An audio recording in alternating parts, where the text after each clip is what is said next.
with, and just expand on that with an analogy that I've always found to be helpful and powerful to think about along these lines.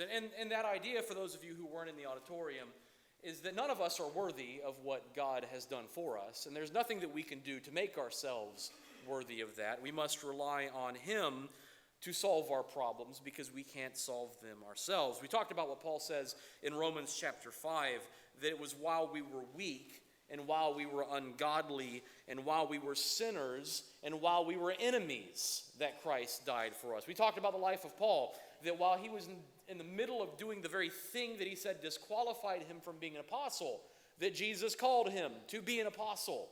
Because it's not about what we bring to the table, but about what God can do for us and in us. And the example that I heard, I first read it in a book, and then I heard a teacher give it as well in a slightly different context. And so my guess is this has been around. You may have heard something like it before.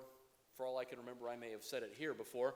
But I think it's helpful to think about anyway. And the example is of older times in the West where there would be droughts, and the prairies would just be as brown as a crisp.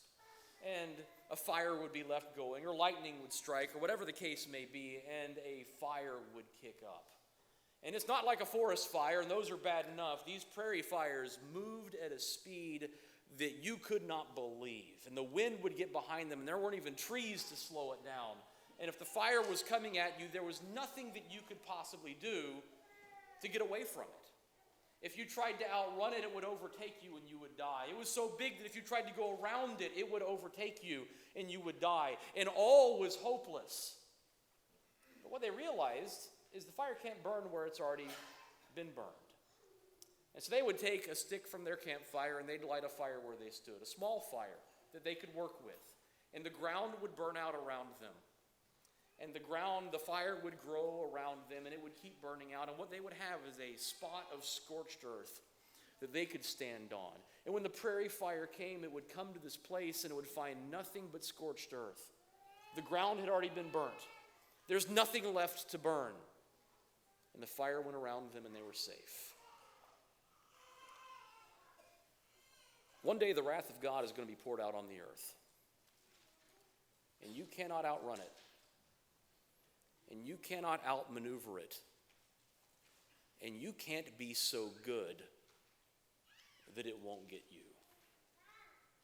There is no solution of your own. However, there is a spot of scorched earth. There is a place where the wrath of God has already been fully poured out in one place. It is a place of safety where you can stand, that when the wrath of God comes, it will burn everywhere else, and it will find nothing left to burn there because it has already been burnt. And that place is the cross of Jesus, because He has taken the wrath of God that is due us. And if we take our stand at the foot of the cross, we will be safe from the wrath of God. But only if we take our stand at the foot of the cross. There is nowhere else we can go for safety. There is no one else to whom we can plead for safety. There is nothing else that we can do. And the solution isn't getting ourselves enough better that we're close enough to the cross to take that last step. The solution is realizing we can't do it on our own. We can't save ourselves. And we must put our faith in Jesus and die with Him and be buried with Him and be raised with Him and take our stand at the cross. And that's the question that's before all of us this evening. Where do we stand?